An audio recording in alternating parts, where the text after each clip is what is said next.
Hello viewers, आप देख रहे हैं मेरा YouTube channel professor Salim academy.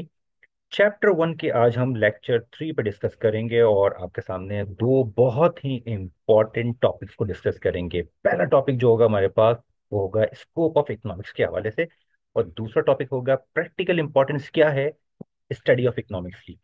चूंकि ये दोनों टॉपिक निहायत ज़रूरी हैं और आपके एग्जामिनेशन पॉइंट ऑफ व्यू से आपके सिलेबस का हिस्सा है, तो चलें इसको डिस्कस करते हैं डिटेल में। और आप यकीनन इस लेक्चर के बाद ये दोनों टॉपिक को बहुत अच्छी तरह से कवर कर पाएंगे। तो सबसे पहले बात कर लेते हैं ये स्कोप के वर्ड पे।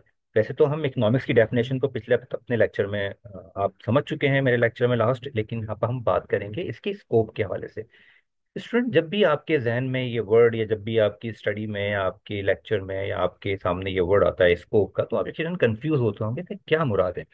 मैं आपको बहुत ही आसान लफ्जों में समझाना चाहूँ तो आपको ये कह सकता हूँ कि स्कोप का वर्ड आमतौर पर हम किसी रेंज को या किसी बाउंड्री को डिफाइन करने के लिए करते हैं।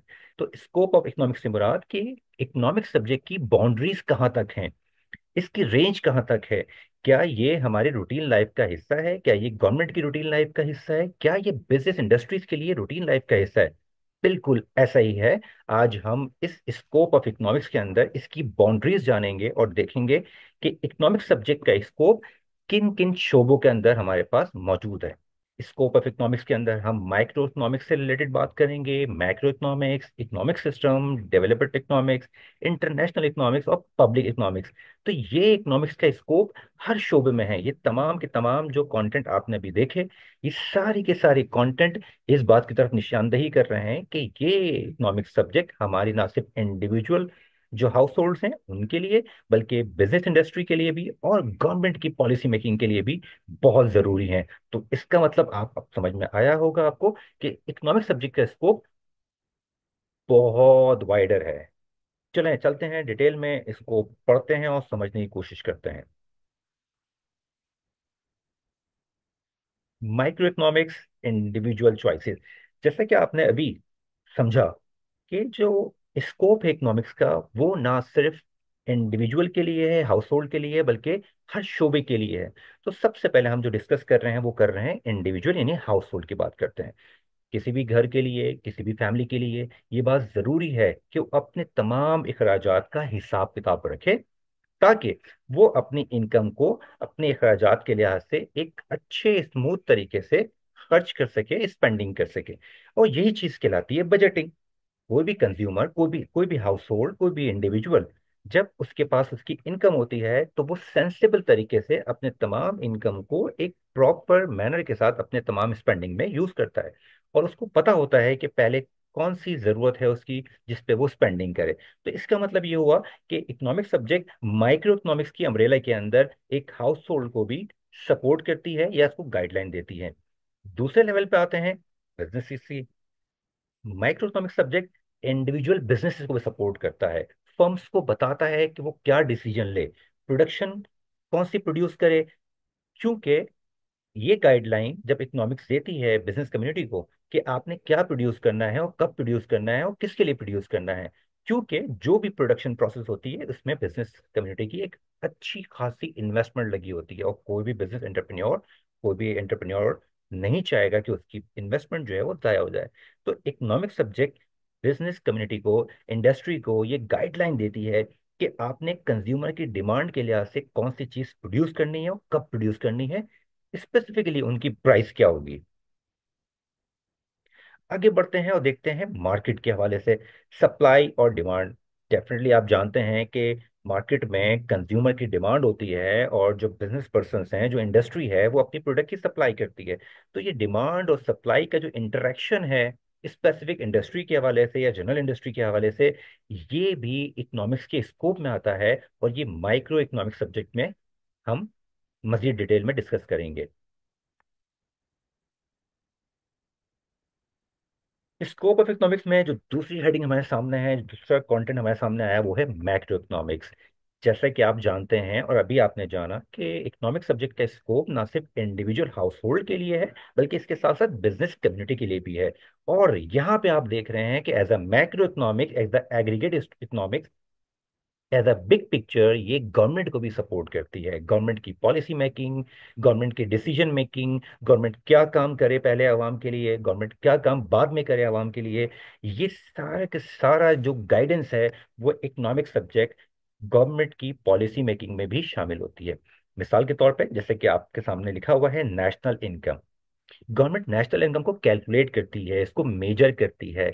इससे वो जान सकती है कि लोगों की जो एनुअल इनकम है या पर कैपिटा इनकम है वो क्या है, और मुल्क की जो इकोनॉमिक ग्रोथ है वो किस लेवल पे जा रही है। तो ये सारी की सारी गाइडलाइन हमें स्कोप ऑफ इकोनॉमिक्स में, मैक्रो इकोनॉमिक्स के पिक्चर में नजर आती है। दूसरा, अनएम्प्लॉयमेंट। गवर्नमेंट की ये भरपूर कोशिश होती है कि वो अपने लोगों को रोजगार की जो सहूलत है वो मुहैया करें, और अगर वो उनको वो सहूलत मुहैया नहीं कर पाती तो मुल्क के अंदर अनएम्प्लॉयमेंट जनरेट होती है, यानी कि बेरोजगारी में इजाफा होता है। तो गवर्नमेंट इस अनएम्प्लॉयमेंट को रिड्यूस करने और एम्प्लॉयमेंट को इंक्रीज करने के लिए मैक्रो इकोनॉमिक्स की हेल्प लेती है, जो कि स्कोप ऑफ इकोनॉमिक्स का एक पार्ट है। नंबर थर्ड, जैसा आप देख रहे हैं, इन्फ्लेशन। प्राइस का मुसलसल बढ़ते रहना, चीज़ों का मुसलसल महंगा होते चले जाना, ये मॉनेटरी पॉलिसी पे इम्पैक्ट डालती है। तो गवर्नमेंट बिल्कुल 100% कोशिश करती है कि वो अपनी पॉलिसी मेकिंग के जरिए से इन्फ्लेशन को मेंटेन रखे, इन्फ्लेशन को कंट्रोल रखे। तो ये भी गवर्नमेंट की पॉलिसी मेकिंग का हिस्सा है। तो आपने जाना, ना सिर्फ इंडिविजुअल बल्कि बिजनेस कम्युनिटी, इसके साथ गवर्नमेंट के लिए भी जो इकोनॉमिक सब्जेक्ट में बहुत स्कोप है। और कोई भी मुल्क, कोई भी इकोनॉमी, कोई भी रियासत किसी ना किसी इकोनॉमिक सिस्टम को फॉलो करते हुए अपने जो रूटीन के मामलात होते हैं, जो इकोनॉमिक सिस्टम के मामलात होते हैं, उसको चला रही होती है। इसमें हमारे पास एक सिस्टम आता है कैपिटलिज्म का, एक सिस्टम होता है सोशलिज्म का, और एक सिस्टम होता है मिक्स इकोनॉमीज का। तो गवर्नमेंट जो है, जो उसको सुटेबल लगता है, वो उनमें से, इन तीनों में से कोई भी सिस्टम जो है वो फॉलो करती है, और फिर अपनी इकोनॉमी के तमाम मामला जो है वो चला रही होती है। और ये भी इकोनॉमिक्स के स्कोप का एक पार्ट है।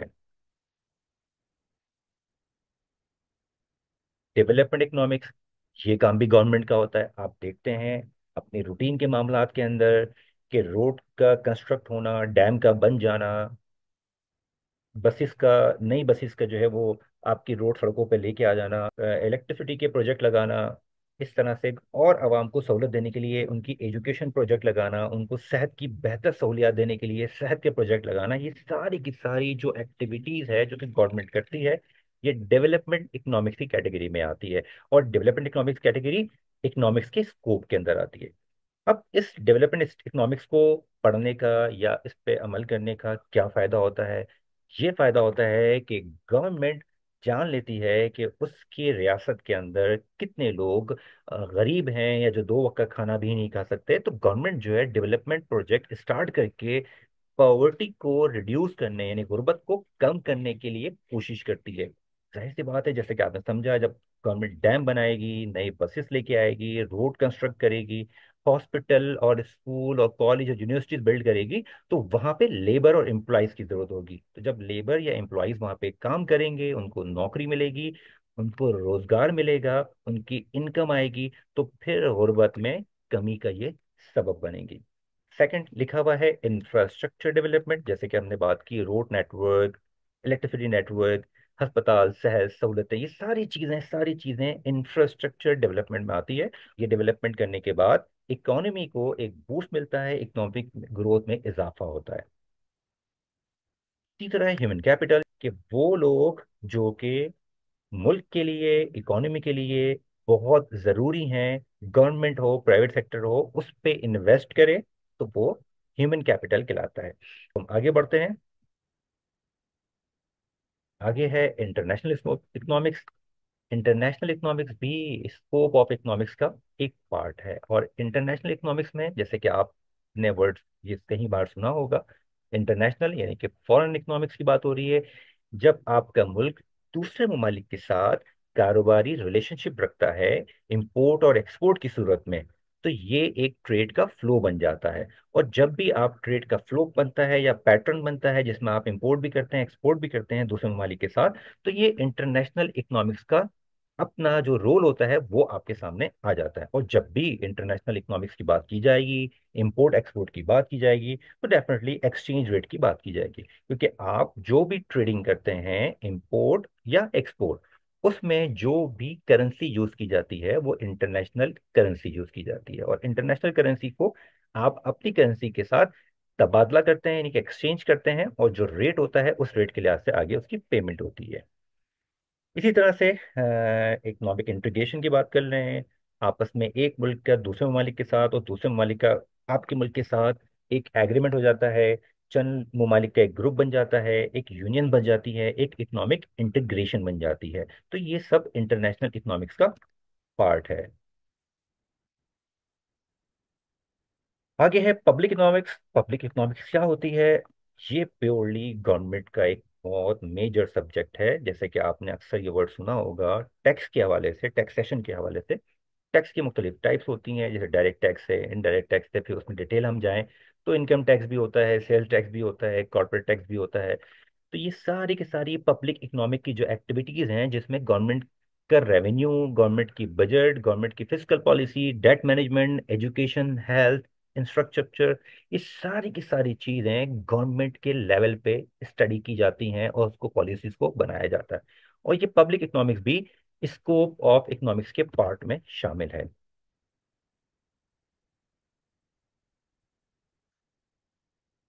तो स्टूडेंट, हमने जो पहला टॉपिक था हमारा, वो स्कोप ऑफ इकोनॉमिक्स को हमने कवर किया। आई होप कि वो आपको समझ में आया होगा। जो दूसरा हमारा बहुत अहम टॉपिक था वो है practical importance study of economics की।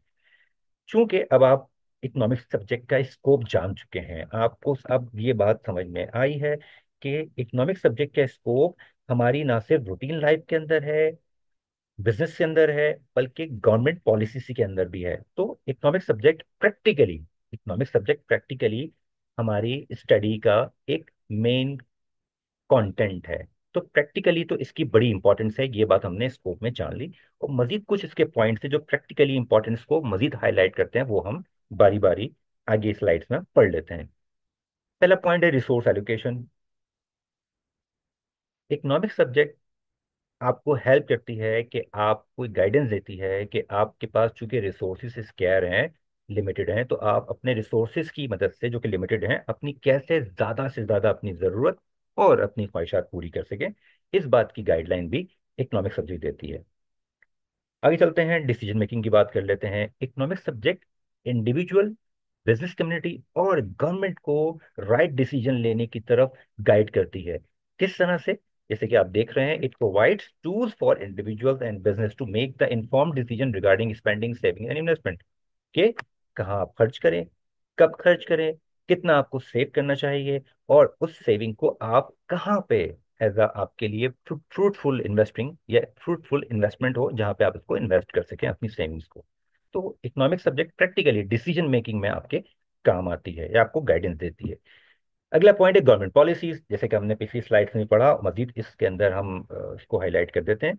गवर्नमेंट जो है वो इस बात की तरफ रिलाई करती है कि जो इकोनॉमिक्स के प्रिंसिपल्स हैं, जो इकोनॉमिक्स पॉलिसीज हैं, वो इम्प्लीमेंट किए जाएं अनएम्प्लॉयमेंट को, यानी कि बेरोजगारी को कम करने के लिए, इन्फ्लेशन को कंट्रोल करने के लिए, महंगाई को कंट्रोल करने के लिए, और इकोनॉमिक ग्रोथ को स्ट्रेंथन या उसको बढ़ाने के लिए, उसमें इजाफा करने के लिए। तो प्रैक्टिकली स्टडी ऑफ इकोनॉमिक्स का जो बेनिफिट है वो गवर्नमेंट भी अवेल करती है। अगला पॉइंट देखते हैं, वो है मार्केट अंडरस्टैंडिंग। तो इकोनॉमिक सब्जेक्ट प्रैक्टिकली जो मार्केट है, और मार्केट के जो आपको पता है प्लेयर हैं, वो बिजनेस कम्युनिटी भी होती है और जो कंज्यूमर भी होता है, तो इन दोनों की अंडरस्टैंडिंग डेवलप करती है और फिर बताती है बिजनेस कम्युनिटी को कि आप जो है वो सप्लाई किस तरह पूरी करें लोगों की डिमांड के लिहाज से, प्राइसिंग स्ट्रेटजीज क्या होनी चाहिए, आपका कंपटीशन दूसरे आपके राइवल्स के साथ है तो वो कंपटीशन आप कैसे कॉम्पीट करें। इस तरह की मार्केटिंग की, मार्केट की सारी अंडरस्टैंडिंग जो है वो इकोनॉमिक सब्जेक्ट प्रैक्टिकली प्रोवाइड करती है बिजनेस कम्युनिटी को भी और साथ साथ एक कंज्यूमर को भी।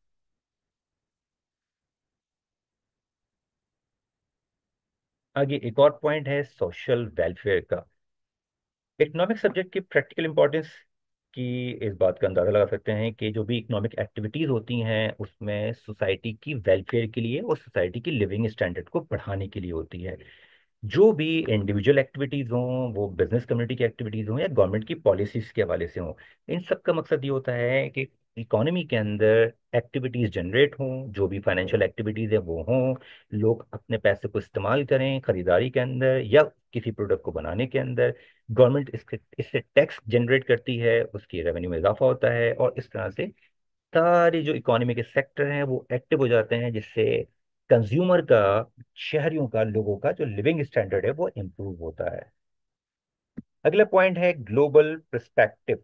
डेफिनेटली अभी हमने इंटरनेशनल इकोनॉमिक्स में पढ़ा, स्कोप ऑफ इकोनॉमिक्स के अंदर, कि जब आप ट्रेड करते हैं, इंपोर्ट या एक्सपोर्ट करते हैं, तो आपका मुल्क जो होता है वो दूसरे ममालिक के साथ इंगेज हो जाता है बाइंग सेलिंग के अंदर, इन ट्रेडिंग के अंदर, इंपोर्ट एक्सपोर्ट के अंदर।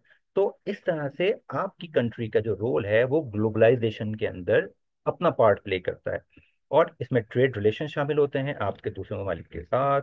आपकी जो इंटरनेशनल जो मार्केट है, आप उसमें एक्सेस कर पाते हैं अपनी प्रोडक्ट को, इंटरनेशनल मार्केट में आप सेल करने के लिए इनके एक्सपोर्ट करते हैं। फिर आप इस तरह से लोकल इकोनॉमी भी आपकी बूस्ट करती है, और आप इंटरनेशनली भी अपने इकोनॉमी को, अपने मुल्क की मईशत को आप आगे बढ़ा सकते हैं। तो ये भी प्रैक्टिकल एक पार्ट है स्टडी ऑफ इकोनॉमिक्स का।